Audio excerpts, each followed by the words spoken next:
عبد الله كوري سبأ كيهودي بو يهودي يمن بو كبيوترا ابن السوداء هاول مدينة نشتجبوا لسردمي خليفة عثمان كوري عفانا لسرتا خلافتها هاو نشتجبوا ادعاء اسلامتي كرد زور بجواني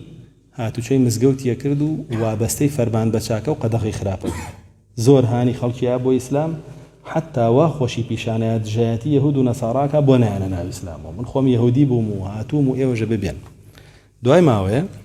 هستا دسي كربا باسكردني والي كان امام عثمان بون منيكي كدانا ولا عراق كدانا ولا كوفه كدانا ولا شام كدانا ولا بصره ايو ام واليه باجني عثمان داينا خوز قاوي دانا انا وكول الدخوزي امام عثمان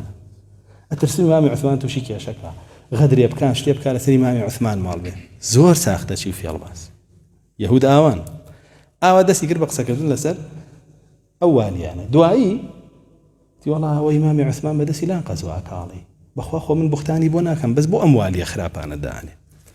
خلقي كيزوري لمدينه دوري خوي كو كردو كزاني خريكه لو كشف به وزاني شي بشي خوي خلقي كو كردو تو هذا كوفه ليش خلقي كتري اكو كردو هذا بصره خلقي كتري كو كردو شويه مصر شويه يمن شويه شام هاتوا بو كوفه لو موعدي بو دانان يكتر ببينن انجا لم بينشا لقل اتباع كاني هولي انا ياتشيب كان نامان تزويرك بناوي امام عثمان ظلم خرابكاريان تيان وسيقوا امام عثمان امري كردو بواليه بيكا واما تترك ما قلتو بنامكو بيشاني خلق انا ابو انا خندو نامان نسي بناوي واليه كانوا نامان نسي بناوي صحابه كبيزار لامام عثمان بناوي عائشه خاتون نامان نسيبو بناوي عائشة خاتون ابن كثير جوان بمعنى جارة ولا بداية ونهاية نامان نسيب كيما كعائشة خاتون فرماني كردو بخلقي لعثمان قبول ما كان وابك باشا اما هستا ام ناماني نسيب تزوير يكردو بوشيوا بلاوي اكردو خلقي كي زول ليكو بيون زيكي 7000 كس موعدي بيدان كورزي حج هات هميان لمدينة كوب بنوا صحابها مشو برو حج اما هاتن برو مدينة محاصرة امام عثمان يعني شو دوري مالك يعني قلت يا بلا خلافات تنازل كي يا تكوجي امام عثمان رسول الله صلى الله عليه وسلم بيفرمو الله جل جلاله كراسك كعبه برده داينكني صبر بقرتها في مقيته باشا او ابو او خلافه التنازل اللي انا كنت كشتيان تا شهيد يعني حتى عبد الله كوري عمري بانكر وتي امام عثمان بانكر شي علي شي بكم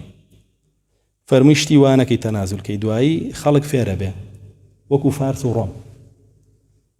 حركات يا امريكان يا بدلنبو يا تنازلي بيغن يا يكوجن بانا به بسنه همو كس تنازل كا بالا سريع مكي به مال او ابو بوشه ولا اخير امام عثمان يعني شهيد كرد وعيش خو عندها بال علي كان بو وما كردو علي عدل او بيت سرهم او ابو دواتر ادعاء وانكر علي خواه ام سبأيانا ام يهوديانا بو دينك تيقبن لخلقي بلام علي كوري ابي طالب بو خوي سوتانني شالي غوري كردو وليانا نايو قريت بران وسوتاني وتي من خواني بوش فتنه كاني كوجانو ابن سبأ يجروش خوي ون كردو اتبع كاني بجهشت دو اتربو خوارجيان لي دروز بو شيعان لي دروز بو مرجعان لي دروز بو جبريان لي دروز بو جهميان لي دروز بو چونك هموي دسكي سبونو حتى امروش بوشيوا او فرقانا بابلين تبوت وزكان لنا ملتا ما ولنا امتا ما خلق جيرو دي بيوي